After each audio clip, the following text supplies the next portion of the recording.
Hola, bienvenidos a la tercera sesión de Aristóteles esta vez.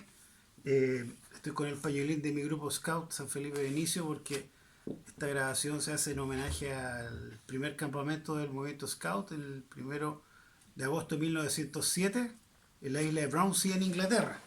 Y como yo soy asistente de tropa, la tropa de Yarehue del grupo San Felipe de Inicio, con mi jefe Oscar Leal y mi jefe de grupo Marcelo Cárcamo, les mando un tremendo abrazo a mis compañeros, ¿no es cierto?, Scout.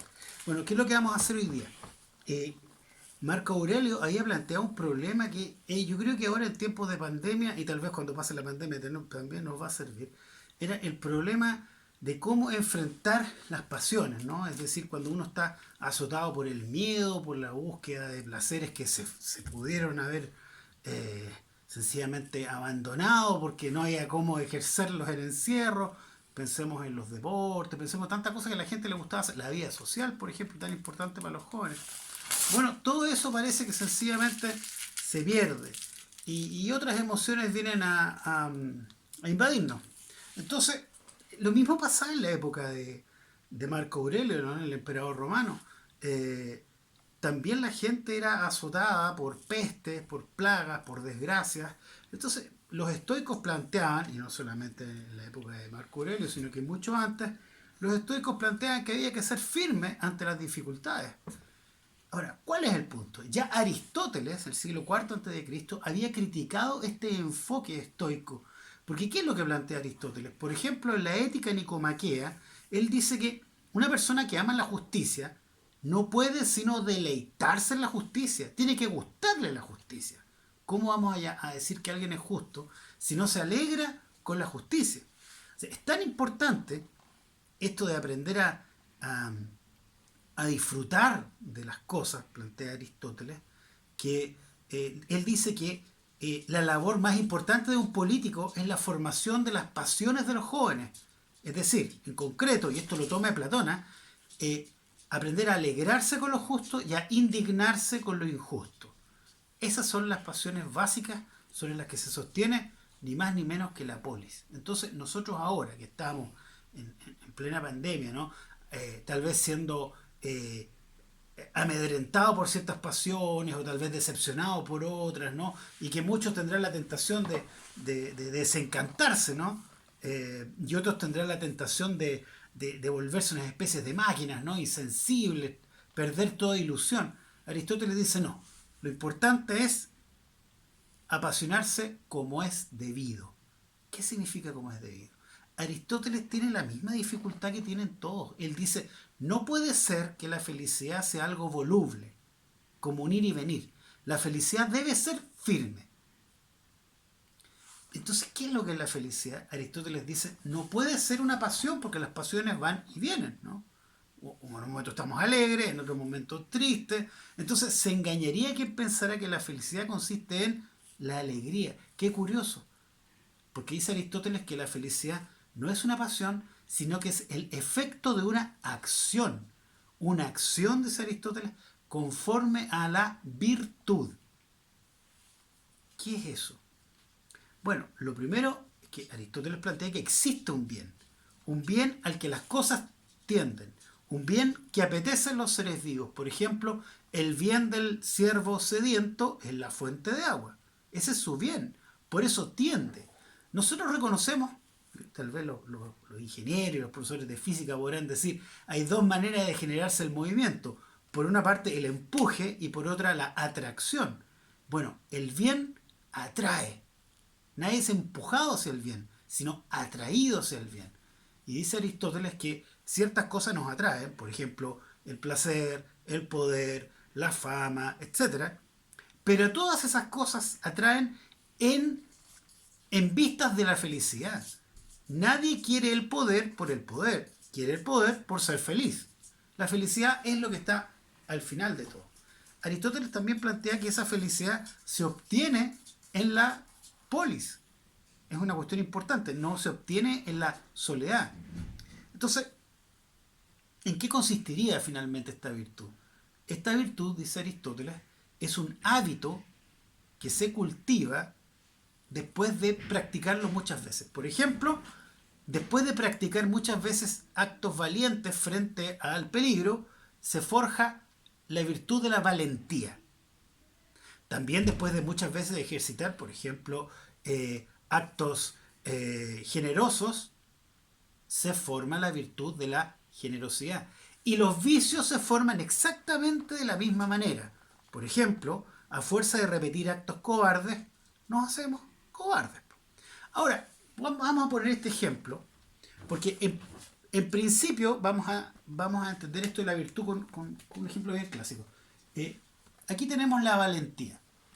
La valentía tiene dos opuestos. Por una parte, la cobardía y por otra parte, la temeridad o el arrojo, ¿no? Entonces, un análisis que uno hacía cuando era estudiante primero es, el valiente está en un término medio, eso lo dice Aristóteles, y el exceso de valentía es el arrojo, ¿no? Ese actuar sin pensar. Y el defecto de la valentía es la cobardía. En principio parece que es así, pero no es así. En realidad, el arrojo ciego, la temeridad, lanzarse sin miedo al peligro, no es una virtud, es un vicio. La valentía, dice Aristóteles, se distingue de sus contrarios por el fin. La valentía tiende al bien común y los vicios tienden a conveniencias individuales. Por ejemplo, el cobarde, ¿qué es lo que hace? Huye del miedo. Y el arrojado, el temerario, ¿qué es lo que hace? Busca el placer que le da el poder de controlar las circunstancias. Son, en realidad, buscadores de placer. No son valientes. Y fíjense que algo muy interesante, esta diferencia entre valentía, temeridad y cobardía se analizó mucho tiempo después. ¿Por qué les digo esto? Porque este es el tiempo de ser valientes. Entonces, pero no arrojados, no temerarios. Víctor Frankl, a quien les hablé la primera vez, ¿no? Contaba una anécdota muy interesante. En la Primera Guerra Mundial había un médico judío y había un general, estos prusianos, ¿no? Muy distinguidos. Estaban en unas trincheras y estaban siendo bombardeados. Y el médico estaba aterrorizado en la trinchera y él, este general prusiano, ¿no? Estaba fumando probablemente, mirando con esta mirada de noble, ¿no? El campo de batalla y eran muy amigos. Entonces el general le dice, ¿te das cuenta de mi valentía? Yo estoy aquí enfrentando las balas mientras tú estás ahí como una rata hundida en la trinchera. Y este médico le dice a su amigo, no, no, no, el valiente soy yo. Porque si tú tuvieras el miedo que yo tengo, tú habrías escapado. Ahí está la clave. En realidad no es el miedo lo que marca la diferencia entre un valiente y un cobarde. Es el sentido de mi acción. El valiente puede tener mucho miedo, pero como él quiere defender a su patria, tiende al bien común, resiste. En cambio, el temerario probablemente no tenga nunca miedo, pero cuando tiene miedo, se escapa. ¿Se dan cuenta de la diferencia? Entonces, es súper importante porque cuando Aristóteles hace esta reflexión acerca de las virtudes, de alguna manera le está diciendo a los estoicos, no hay que hacerse el duro, hay que tener un propósito para resistir. Eso es lo importante, eso es lo que va a dar la fortaleza. Y vamos a terminar ahora con lo siguiente. ¿Y por qué el bien común? ¿Qué hay en la ciudad que va a generar esta felicidad? Bueno, hay un texto que es la política de Aristóteles, que es muy famoso, ¿no? Donde se dice el hombre es un animal político, ¿no? Es una definición clásica. Y creo que todos la hemos estudiado en el colegio, ¿no? Alguna vez. Dice, el hombre es por naturaleza un animal político, ¿no? Es decir, lo une la utilidad común, es decir, comerciar, en fin, la utilidad común, dice, toco inés inferón, en griego, la utilidad común. Pero después dice algo súper bonito Aristóteles y que nunca se toma en cuenta. Miren lo que dice. Pero también los seres humanos apetecen la convivencia. Apetecen la convivencia. Les gusta estar juntos. ¿Y por qué les gusta estar juntos? Repito, esto nunca se explica. Porque dice, en realidad, si no existe un predominio excesivo de penalidades, la mayoría de las personas soportan muchos padecimientos por este afán de vivir y de convivir, porque parecen encontrar en la vida misma cierta felicidad y dulzura natural. Las palabras de Aristóteles, felicidad y dulzura natural, los términos en griego, chiquillos queridos, son súper ricos, súper lindos. Dice cierta felicidad y dulzura natural. La palabra en griego es euemería, que significa un día cálido, un día luminoso, un día brillante, cuando el sol se abre, ¿no? Cuando el cielo se abre. Eso es el mero vivir, el puro vivir y el vivir con los demás. Y también dice gluquítetos, dulzura natural. Cuando Aristóteles habla de la dulzura natural, tiene en mente lo más dulce por naturaleza que se imprime en un ser humano cuando nace, que es el sabor de la leche materna. La dulzura natural, que es podríamos decir, el paradigma de toda dulzura. Bueno, vamos a cerrar todo esto. Si bien Marco Aurelio plantea que para no sufrir es necesario mantenerse rígido y también para no sufrir es necesario no encantarse con los placeres, Aristóteles comprende bien eso y les dice no, no se puede ser feliz de esa manera. Uno tiene que aprender a complacerse con la justicia y rechazar lo injusto. Y eso nos va a llevar a la felicidad. ¿Y la justicia dónde se encuentra? Es la justicia de la vida en común, la vida con los demás, la vida comunitaria, la vida en la polis. En esa convivencia se da, dice Aristóteles, la actualización de esta euemería, este día brillante, y de este gluquítetos, esta dulzura natural que hemos degustado desde pequeño.